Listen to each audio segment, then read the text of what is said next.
You know, in the New Testament, you got the four Gospels: Matthew, Mark, Luke, and John. They're the foundation of the story of Jesus.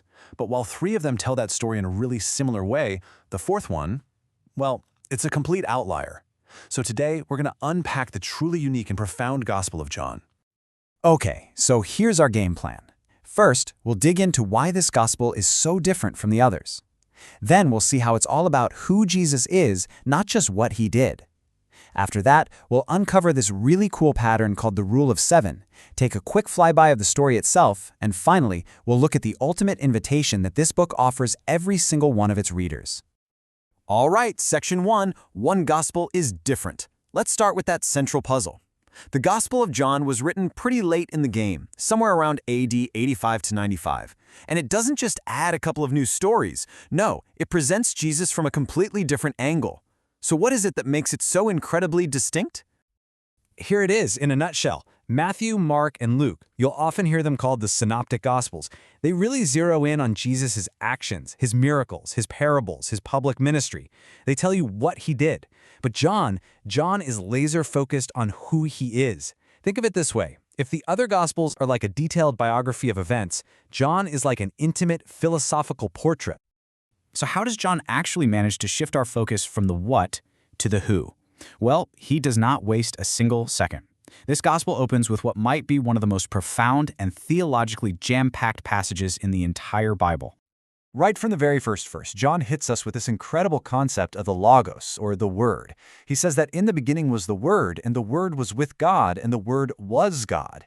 Then he makes the absolutely stunning claim that this divine, eternal Word became flesh. You see, this isn't a story that starts in a manger. It starts in eternity itself, immediately establishing the Gospel's #1 mission to reveal Jesus' true divine identity. Now, to build this case for Jesus' divinity, John uses this incredibly powerful literary technique. He doesn't just list a bunch of facts. Instead, he weaves his evidence into a masterful structure, and it's all built around a very specific, very symbolic number. And that number is 7. In ancient Jewish culture, the number 7 often symbolized divine perfection, completion, and John uses it with just incredible purpose to structure his entire argument for who Jesus really is. First up, John gives us 7 specific miracles, but here's the key. He calls them signs. That word choice is so intentional. Each one isn't just a flashy display of power. It's designed to point to a deeper truth about Jesus' identity, his total authority over nature, over sickness, and yeah, even over death itself. And this is where the structure becomes this powerful 1-2 punch. Because paired with those 7 signs are 7 powerful I am statements from Jesus himself. Now, these aren't just clever metaphors. They are explicit declarations of his divine nature. He's claiming to be the very source of life, truth, and salvation. So the signs show his power, and then the I am statements explain exactly what that power means. It's brilliant. Okay, so now that we get John's unique structure and his theological goal, let's see how he weaves it all together into a really compelling story from start to finish. You can see how the gospel story builds with this incredible sense of purpose. It doesn't start in a town, it starts in eternity with that prologue. From there, the story unfolds on earth, with those early signs creating intrigue. Then the tension just escalates during his public ministry as the signs get more and more dramatic, and his debates with religious leaders become way more dangerous. This all leads to this incredibly intimate section of final teachings before the climax of the Passion, his arrest, trial, and crucifixion, and then finally the resolution of his resurrection, which is the ultimate sign of his divinity. So, this unique focus, this brilliant structure, this powerful narrative, it's all serving a single primary purpose. So what is the ultimate goal? Well, John himself tells us exactly why he wrote the book. This right here, this is the whole point.